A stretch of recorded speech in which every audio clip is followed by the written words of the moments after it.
want to look at some models of industrial location. The big idea here is that land costs a certain amount of money, and land further away from a city center is going to cost less, right? If you wanted to buy an acre of land in downtown Memphis, it's going to cost you a fortune. But if you go way out into Rossville or go west into Arkansas, it's going to cost less.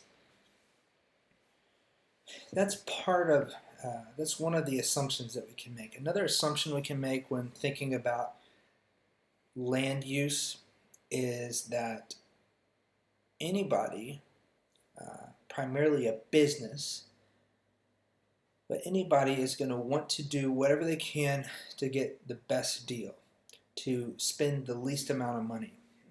Not necessarily just spend the least, but to minimize cost. And that comes into play in Weber's least cost theory.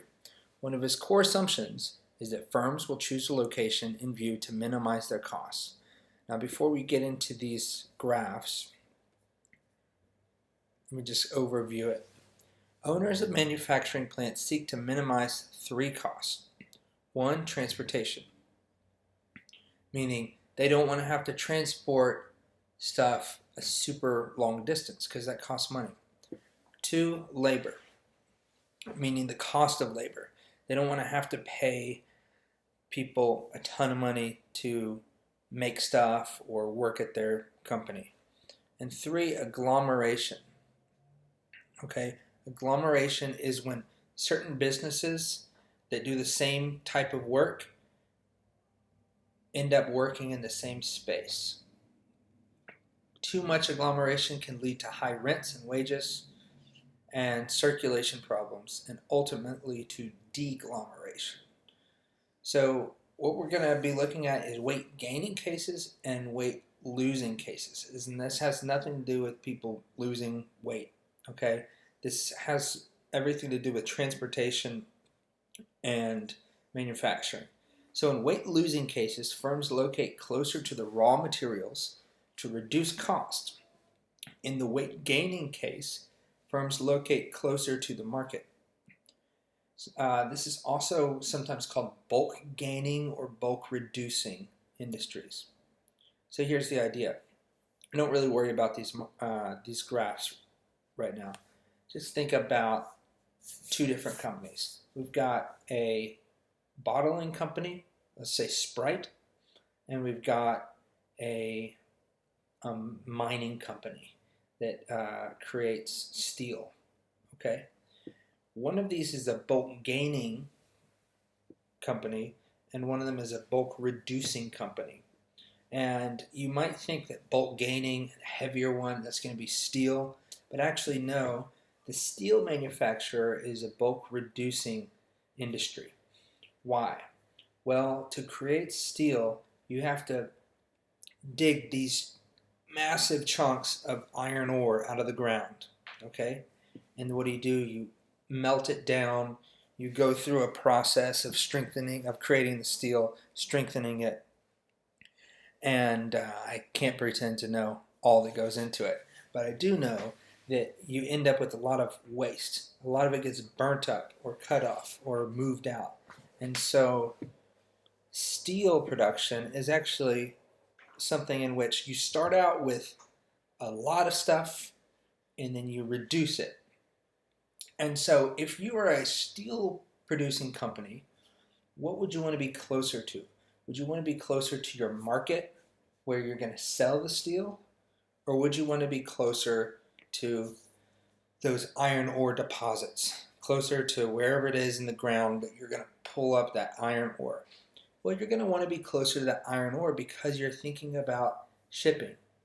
You're thinking about transportation, right? And so in that case, transportation is probably your biggest concern. Why? Because it's heavy. Now, it's definitely still going to be heavy after you create it. Okay, it's not going to ever be cheap to transport steel, but it's cheaper to transport the finished product than it is to transport the original materials. And that's why you want to locate closer to those original materials, the input, so that you don't have to ship it as far. Once you've gotten the weight down, then you can ship it further to the public. But let's talk about a bulk gaining industry. That was a bulk reducing industry or a weight losing case. Let's talk about a weight gaining case. Think about Sprite, okay? So what do they sell? They sell you soda, but really they're selling you mostly water, right? Mostly water. They put some other ingredients in there, sugar and flavoring, but it's mostly water. So does it make sense for them to locate closer to the uh, people they're selling it to, or closer to wherever they, well, in this case, the input's just water, and water is pretty much everywhere. And so what mostly makes sense is to not locate their manufacturing plants all in one place, but to put them in a lot of different places near cities where they're going to sell the Sprite, and they can transport the syrup, which is used to create the Sprite, and then fill up the bottles with the syrup and water. And instead of transporting all these gallons of water all across the country from one place, they can bottle it close to those city centers where they're going to be selling it. And so that is what's called a weight gaining case, because the finished product involves adding things together which make it heavier.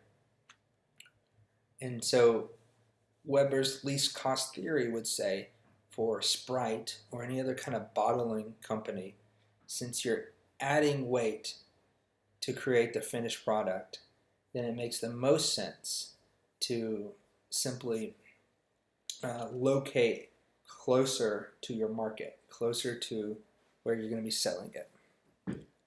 Okay, we're going to move on to something very different now.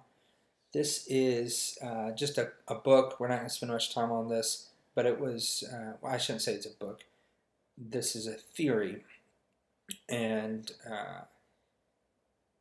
it's really perceptual map, right? It's the 9 nations of North America, and you should just be familiar with it. Garreau argues that North America can be divided into 9 regions or nations, which have distinctive economic and cultural features. He contends that conventional national and state borders are largely artificial and irrelevant, and that his nations provide a more accurate way of understanding the true nature of North American society. In 1991, Garreau discussed the development of edge cities as autonomous loci of economic activity on the urban fringe of U.S. cities, away from the central business district. This is really 2 different things here, but the first one is these perceptual regions that he came up with. And these aren't necessarily based on culture, they're based on economic function, right? So the foundry would be where things are manufactured, okay? A lot of this has kind of changed since 1981, because a lot of manufacturing is now overseas. But New England, big economic activity there would be fishing and lobstering. Dixie, well, we think about Dixie, we think about agriculture, right? Ecotopia, Mexamerica, notice it crosses the borders there. Empty quarter, not really as much going on there. And so I'm not going to go much further into this because I really don't think you'll be asked about it, but I just wanted you to be familiar with the idea that the significance of a place can be tied more to its function than to its national identity, its political identity, right? So the idea here is that parts of the U.S. might actually have more in common with parts of Canada or parts of Mexico than they do the rest of the U.S. And then this idea of an edge city as an autonomous loci, meaning a place that kind of stands on its own on the urban fringe of U.S. cities away from the CBD. That's an important idea. And it's an important idea because people have continued to move further out away from the urban cities. We're kind of moving back in a little bit, but they've been moving further out. And the example here would be Collierville. Collierville is an edge city. It used to be, it was just people moving out there so they could be a little further away from the busy streets of Memphis and have bigger yards, more space, new schools, whatever. Now, though, Collierville kind of does stand on its own. You can go to a hospital in Collierville. You could do your work in Collierville. There's office space, all kinds of stuff there that really kind of lets it stand on its own.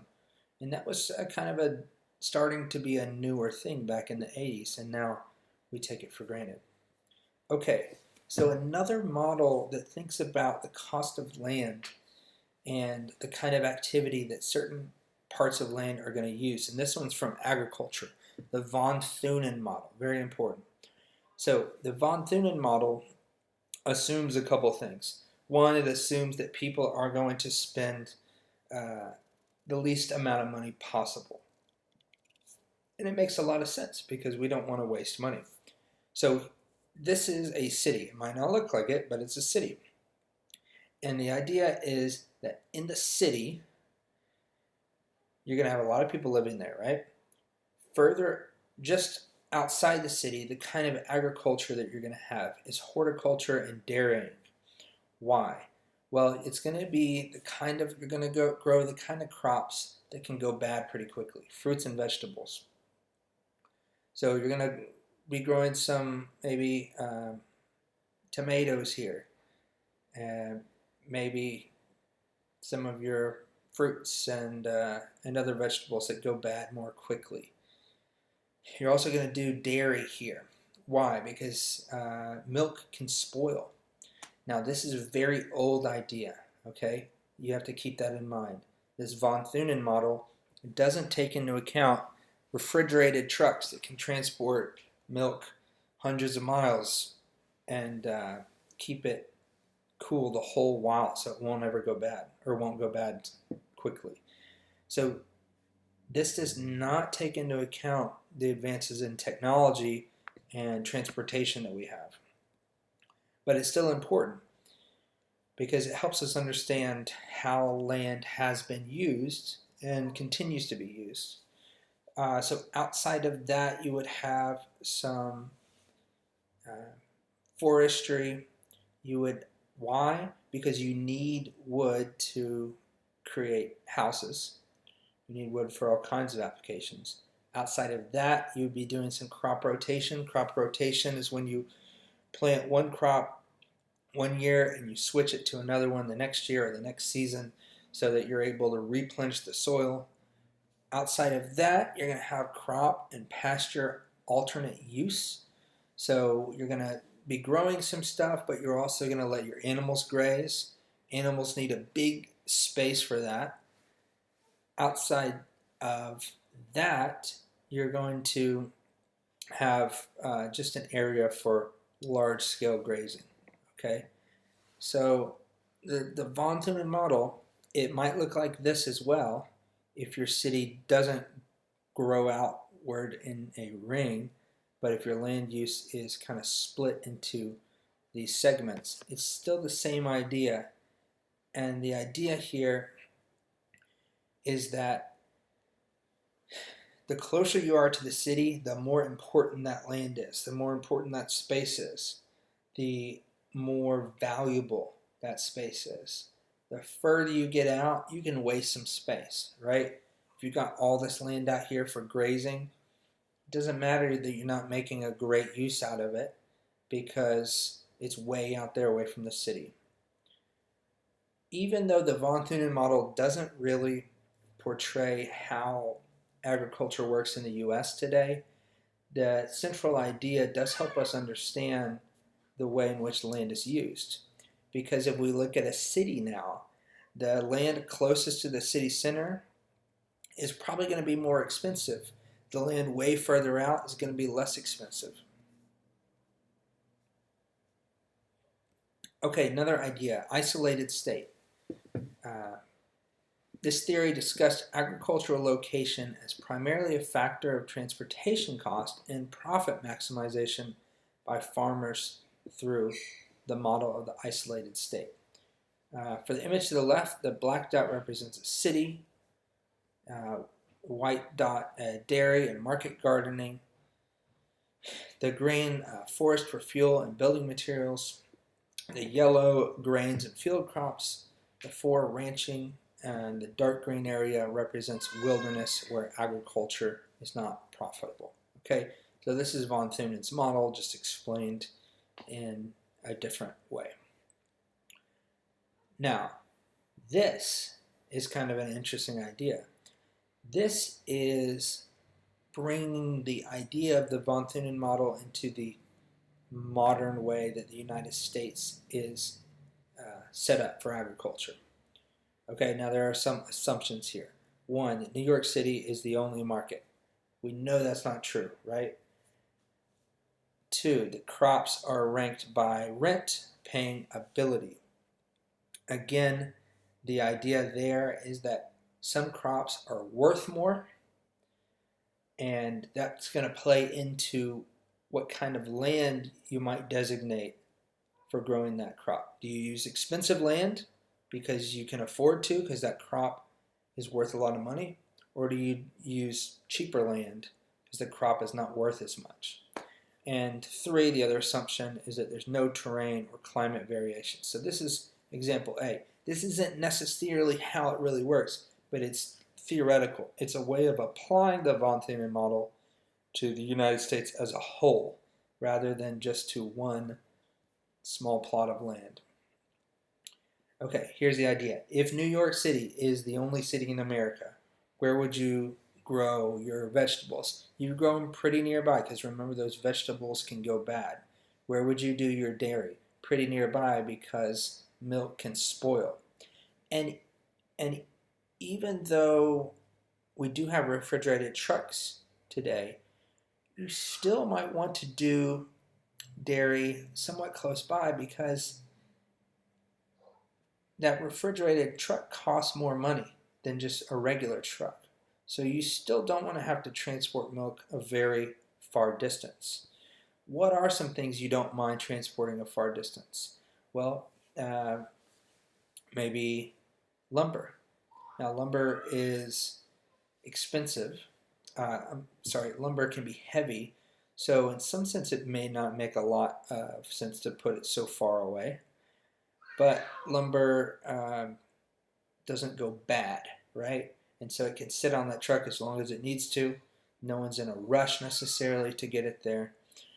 And it's not going to be used as regularly as these foodstuffs. Okay, beef, cattle, and sheep. Again, you want it to be further out where the land doesn't cost as much money. Wheat, you want it to be further out where the land doesn't cost as much, but maybe not so far out. And you also want it to be in a place where you can actually grow it. This is generally where we do grow wheat, along the central area of the United States, mostly in this northern part. And this is where we have a lot of beef and cattle and sheep production. Why? Because of climate. This land's not really very good for growing anything else, at least down here. And so it is good, though, for allowing animals to graze. Corn and soybeans, so these are going to be crops that are well adjusted to this climate. And then cotton and tobacco. This one's more historic, right? More historical. When the first settlers came to what would become the United States, they were trying to grow cash crops that could be sold back in Europe and could only grow in this part of the world, or could not be grown, I should say, in Western Europe. And so cotton and tobacco became real staples there. And there's still a good deal of cotton and tobacco grown in this region today. They're not nearly to the degree it used to be. Okay, this is just another one. You can kind of think about this yourself. Again, neither of these is 100% the way that the United States actually operates, but it's theoretical and you can kind of explain it. I'm going to go ahead and move on, but feel free to pause it and look at that one longer. Okay, let's jump kind of back to the epidemiologic transition model. We looked at this in chapter 2. Remember, this is based on the health and welfare of a country, and it's really based on the demographic transition model. So we've got different stages here. We've got stage 1. This is, let's make a little more space for it. In stage 1, people are dying from pestilence and famine, from widespread disease, also might be dying from violent deaths, whether it's at the hands of humans or wildlife.